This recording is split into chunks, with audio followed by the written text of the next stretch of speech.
aw ni ce aw ni yatuma ayo bisimila ko kunnafoniya kɛnɛ konfoli ani kanuban kanubagana lamɛnbagaw bɛɛ lajɛlen Mali kɔnɔ ani Mali kɔkan bi ye araba ye janvier kalo tile 28 san 2026 aw ka ko kan kibaru ni wagati seli foli kɔfɛ kunnafoliba minnu b'an bolo k'olu daw gulo ka olu dɔw bɛ tali kɛ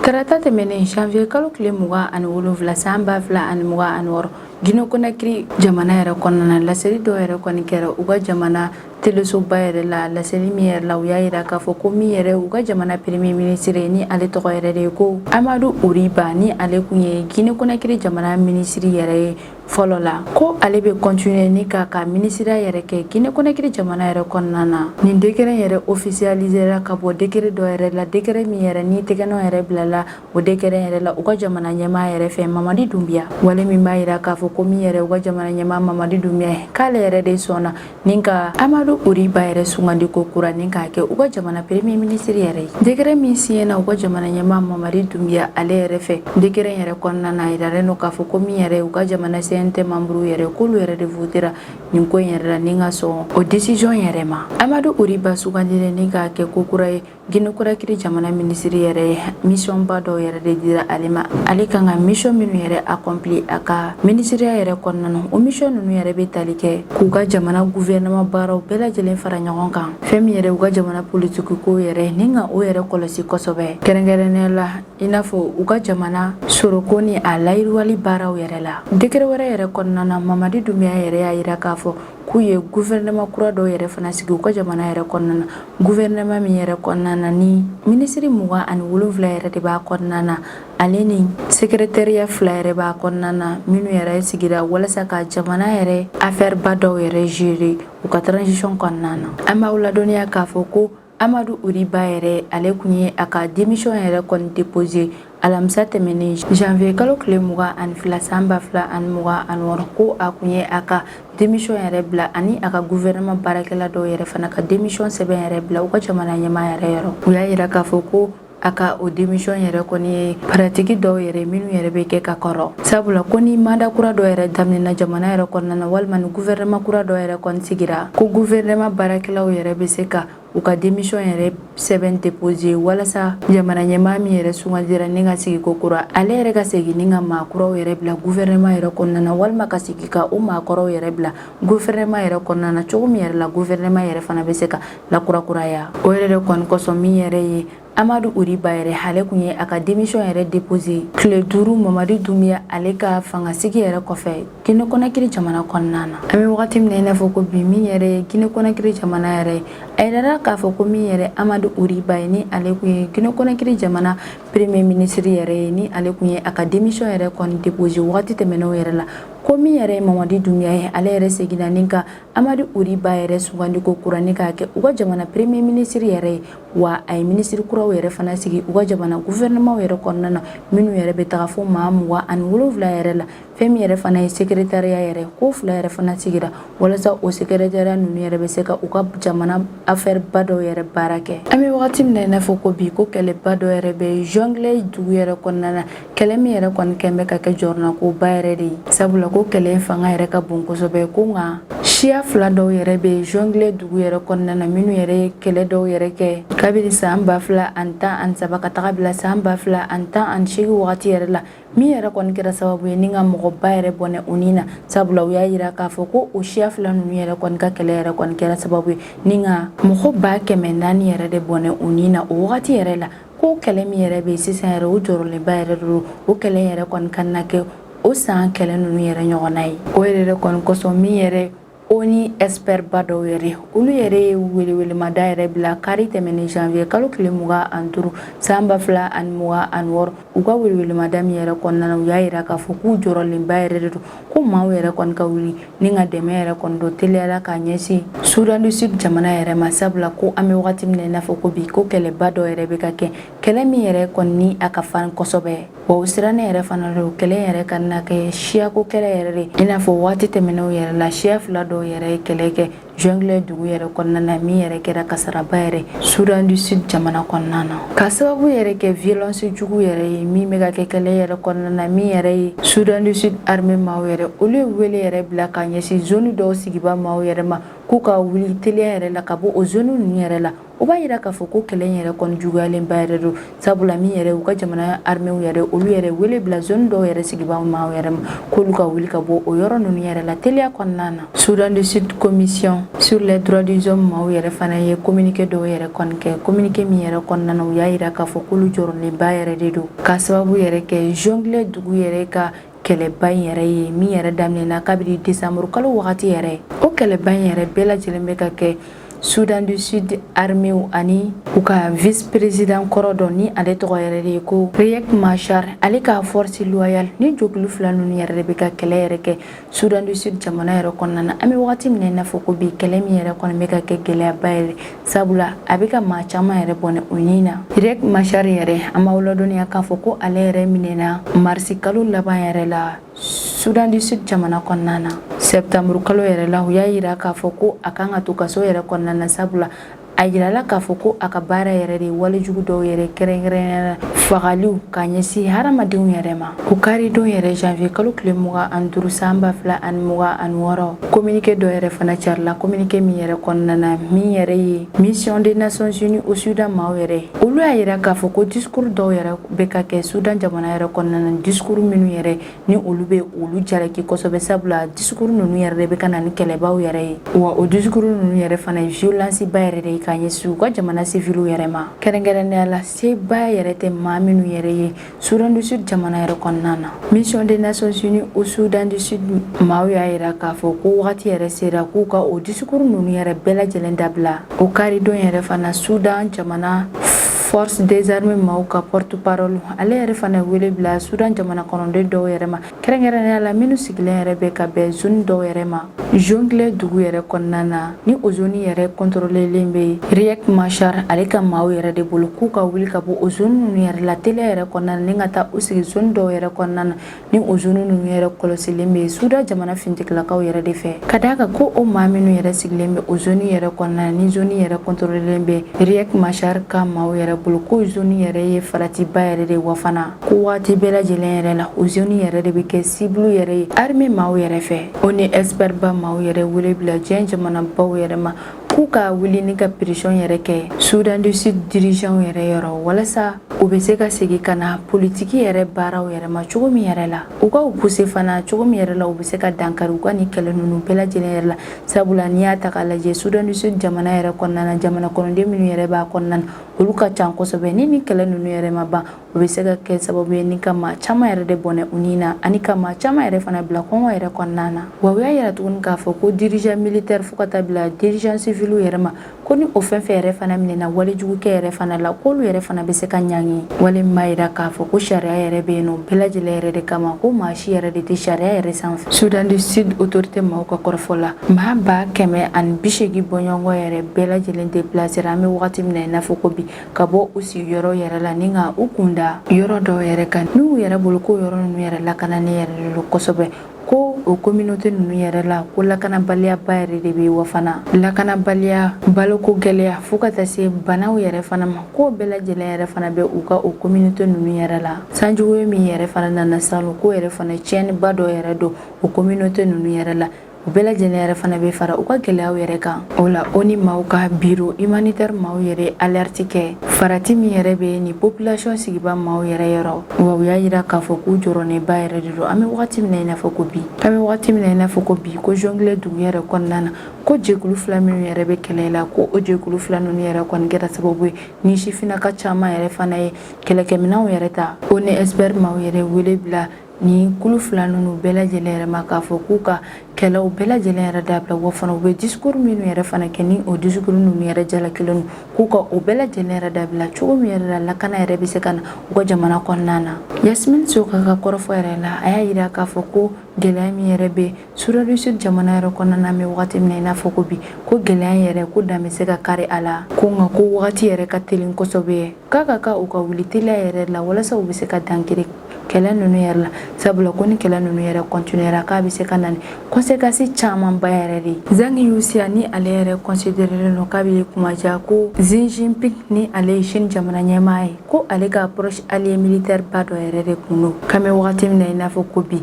ko ale yɛrɛ jalakilen yɛrɛ de don ka d'a kan ko a ye Chine jamana fintigilakaw ka nucléaire secret dɔ yɛrɛ ɲɛfɔ États-Unis jamana yɛrɛ ye k'an bɛ wagati min na i n'a fɔ ko bi Chine état major militaire maaw yɛrɛ bɛ gɛlɛyaba yɛrɛ de kɔnɔna na sabula u ka ɲɛmɔgɔba dɔ yɛrɛ de jalakilen don ni ale ye u ka jamana ɲɛmaa Xi Jinping o jɛɲɔgɔnba dɔ ye ni a bɛ gɛrɛ Xi Jinping yɛrɛ la kosɛbɛ ko enquête yɛrɛ bɛ ka kɛ ale yɛrɛ k'an bɛ wagati min na i n'a fɔ ko bi sabula u bɛ ale yɛrɛ jalaki k'a fɔ ko a ye u ka jamana sariya dɔw yɛrɛ de sɔsɔ o yɛrɛ de la u bɛ ka enquête yɛrɛ kɛ ale ka ko yɛrɛ la. Zhang Yuxia ale yɛrɛ ye Chine jamana commission militaire centrale maaw ka vice président yɛrɛ de wa u ka armée populaire de libération maaw ka dirigeant yɛrɛ fana de don ko u ka jamana ɲɛmaa Xi Jinping ale yɛrɛ kɔfɛ ko ale yɛrɛ de ye maa filanaba yɛrɛ ni fangaba yɛrɛ bɛ min yɛrɛ la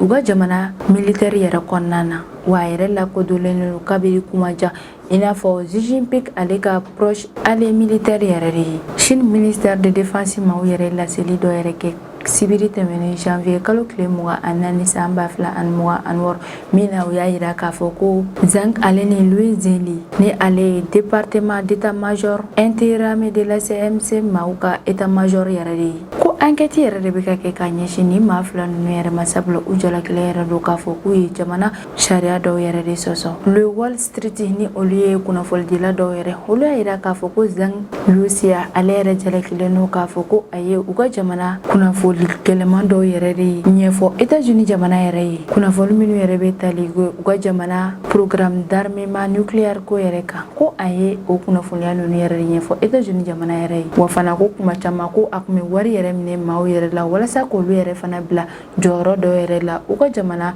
armée kɔnɔna na misaliya la ko a ye maa dɔw yɛrɛ ta ni ka olu bila poste de ministère de la défense yɛrɛ la u ka jamana kɔnɔna na jalaki minnu yɛrɛ kun taara Zhang Yuxia yɛrɛ kan nin bɛɛ lajɛlen b'a yira k'a fɔ ko jalaki ninnu bɛɛ lajɛlen yɛrɛ ye tiɲɛ ye. Zhang Yuxia ko ale yɛrɛ ye politique bureau membre dɔ yɛrɛ wa fana Chine jamana yɛrɛ kɔnɔna na ale bɛ jate maa ye maa minnu yɛrɛ ni expérience ba ni kɛlɛ expérience ba bɛ olu yɛrɛ la Chine jamana kɔnɔna na ale yɛrɛ si bɛ san 75 yɛrɛ la k'o bɛ n'a ta o ta min yɛrɛ u ka jamana ɲɛmaa Xi Jinping ale yɛrɛ y'a sugandi ni k'a bila u ka jamana fintigilakaw ka ɲɛmɔgɔya yɛrɛ la ka d'a kan a ka danayaba yɛrɛ de tun bɛ a kan an bɛ wagati min na i n'a fɔ ko bi o danaya yɛrɛ fana kɔni tiɲɛna Xi Jinping yɛrɛ yɔrɔ ko kabini san 2012 wagati yɛrɛ Xi Jinping ale yɛrɛ campagne dɔw yɛrɛ sigi sen kan kabini o wagati campagne min yɛrɛ bɛ tali kɛ yuruguyurugu kɛlɛli yɛrɛ la u ka jamana kɔnɔna na ko o campagne yɛrɛ min sigira walasa ka yuruguyurugu yɛrɛ kɛlɛ ko campagne yɛrɛ k'ali n'a sɔrɔ i ye ɲɛmɔgɔba yɛrɛ de Chine jamana yɛrɛ kɔnɔna na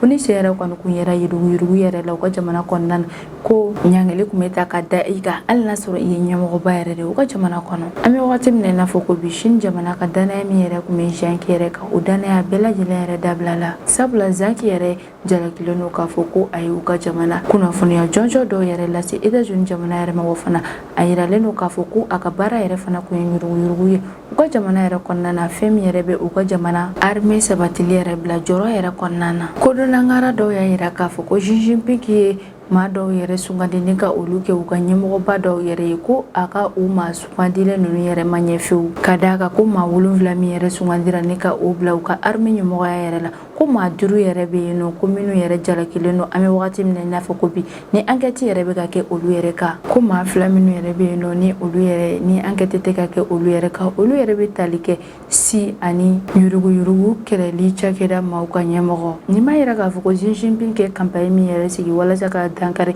yuruguyurugu yɛrɛ la u ka jamana yɛrɛ kɔnɔna na k'ali n'a sɔrɔ ye ɲɛmɔgɔba yɛrɛ de u ka jamana yɛrɛ kɔnɔna na ko a sariya yɛrɛ bɛ boli e yɛrɛ fana kan an b'aw ladɔnniya tuguni k'a fɔ ko CMC maaw ka vice président ni ale tɔgɔ de ko He Wei-dong k'ale yɛrɛ fana gɛnɛ ka bɔ APL maaw ka parti yɛrɛ la salon octobre kalo yɛrɛ la ka d'a kan ale yɛrɛ fana kun jalakilen don k'a fɔ ko a ka baara yɛrɛ de yuruguyurugu yɛrɛ u ka jamana yɛrɛ kɔnɔna na tɛnɛ tɛmɛnen janvier kalo tile 26 san 2026 Hongo ongori gouvernement maaw yɛrɛ laseli belebele dɔ yɛrɛ kɛ min na u y'a yira k'a fɔ k'olu yɛrɛ bɛ na union européenne maaw yɛrɛ attaqué justice yɛrɛ la sabula union européenne maaw yɛrɛ ye a interdit ko fɛn min yɛrɛ Russie gaz yɛrɛ ko yɛrɛ ka na bɔ ka feere ongori maaw y'a yira k'a fɔ k'olu yɛrɛ bolo ko décision ninnu yɛrɛ tɛ décision ɲuman ye wa fana ko sariya sɔsɔ de don an b'aw hakili lajigin ko sani Russie ale ni Ukraine ka kɛlɛ yɛrɛ ka daminɛ fɛn min yɛrɛ ye Europe jamanaw yɛrɛ olu ka gazi fanba bɛɛ lajɛlen kun bɛ bɔ Russie jamana yɛrɛ kɔnɔna de la sabula Russie gazi yɛrɛ kun ye gazi ɲumanba ye wa fana a sɔngɔ kun ka di kosɛbɛ Europe jamana dɔw yɛrɛ bɛ yen olu yɛrɛ fana sirilenba yɛrɛ de bɛ Russie gazi yɛrɛ la ko kabini Russie ale ni Ukraine ka kɛlɛ yɛrɛ daminɛ min yɛrɛ Union européenne maaw yɛrɛ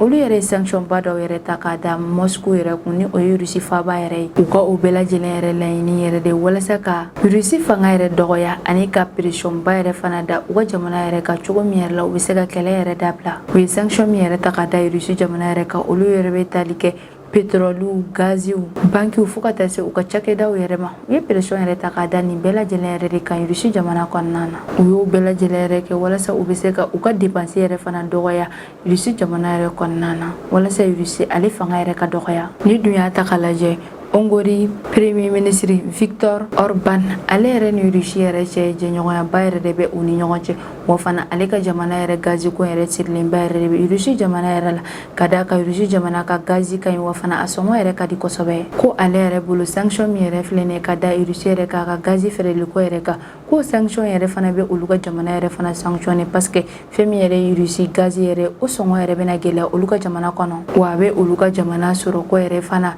lanɔgɔ kosɛbɛ k'olu yɛrɛ bolo ko faratiba yɛrɛ de bɛ nin sanction yɛrɛ la wa fana ko sariya sɔsɔ yɛrɛ de don sabula a bɛna dankari olu ka jamana fɛn caman yɛrɛ de la Hongrie ministre des affaires ni ale tɔgɔ yɛrɛ de ye ko Peter Zijarto ale ye Bruxelles yɛrɛ de jalaki ka d'a kan ko Russie ka gazi feereli yɛrɛ kɔni ko ye sanction yɛrɛ de k'a sɔrɔ k'olu ka jɛkulu yɛrɛ la ni o ye Union européenne yɛrɛ de ye ni u bɛna sanction yɛrɛ ta ni ka da jamana dɔ yɛrɛ kan ko a ka kan jamana minnu yɛrɛ bɛ Union européenne yɛrɛ la ni o ye jamana 27 yɛrɛ k'olu bɛɛ lajɛlen yɛrɛ de ka sɔn o décision ninnu yɛrɛ ma ko nka ko nin sanction min yɛrɛ tara ka da Russie jamana yɛrɛ kun ko bɛɛ lajɛlen yɛrɛ ma sɔn sabula min yɛrɛ Hongrie jamana yɛrɛ ye k'olu yɛrɛ ma sɔn o sanction yɛrɛ ma ko nka ko bɛɛ n'a ta o ta ko fɛn min yɛrɛ Bruxelles yɛrɛ ni u ka ɲɔgɔn fanba bɛɛ lajɛlen yɛrɛ bɛ ka kɛ yɔrɔ min yɛrɛ la k'olu yɛrɛ kɔni y'a yamaruya k'a fɔ ko sanction yɛrɛ ka da Russie jamana yɛrɛ kun k'a sɔrɔ ko bɛɛ lajɛlen yɛrɛ dun ma sɔn o décision yɛrɛ ma k'u b'a yira k'a fɔ fɛn min yɛrɛ Union européenne maaw yɛrɛ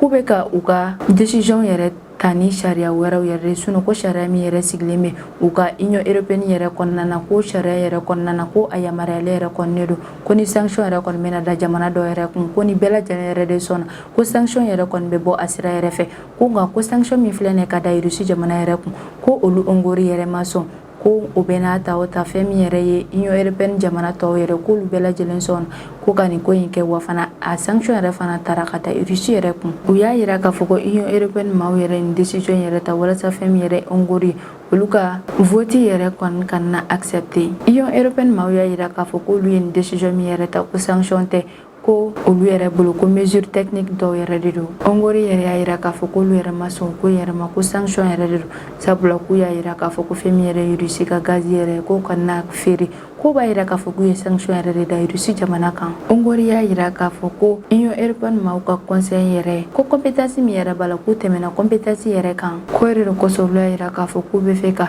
Union européenne maaw ka ko yɛrɛ kosɔn olu y'a yira k'a fɔ k'u bɛ fɛ ka Union européenne maaw yɛrɛ saisi justice yɛrɛ la u y'a yira k'a fɔ ko nin affaire yɛrɛ tɛmɛna gazi ko dama yɛrɛ kan ko nin affaire in b'a yira k'a fɔ ko fɛn min yɛrɛ Union européenne maaw yɛrɛ ko a jɛkulu yɛrɛ kɔnɔna na ko tilan yɔrɔ de b'a la o tilalen don kulu fila yɛrɛ de ni ɲɔgɔn cɛ minnu yɛrɛ sɔnnen bɛ Russie ka ko yɛrɛ ma ani minnu yɛrɛ fana ma sɔn Russie ka ko yɛrɛ ma Hongrie bɛ Bruxelles yɛrɛ fana jalaki k'a fɔ ko a bɛ décision dɔw yɛrɛ ta k'a sɔrɔ a ma jamana bɛɛ lajɛlen yɛrɛ ka hakilinaw yɛrɛ ɲininkali kɛ Hongrie ka nin justice ko yɛrɛ la ni Hongrie yɛrɛ ko ni a gagnera ko b'a yira k'a fɔ fɛn min yɛrɛ Union européenne maaw yɛrɛ k'u fanga yɛrɛ bɛ dɔgɔya kosɛbɛ nka ko ni Hongrie yɛrɛ perdira nin ko in yɛrɛ kɔnɔna o b'a yira k'a fɔ fɛn min yɛrɛ ye sanction min tara ka da Russie yɛrɛ ka sanction yɛrɛ bɛ continuer wa Union européenne yɛrɛ kɔnɔna na Hongrie kelen yɛrɛ de bɛ to a dan ma o jɛkulu kɔnɔna na an bɛ wagati min na i n'a fɔ ko bi Hongrie y'a yira k'a fɔ k'olu yɛrɛ bɛna taa ni Union européenne maaw yɛrɛ justice yɛrɛ walasa u ka se ka taga ɲɛfɔli yɛrɛ kɔni kɛ u ye sanction min yɛrɛ ta ni ka da Irusi yɛrɛ kan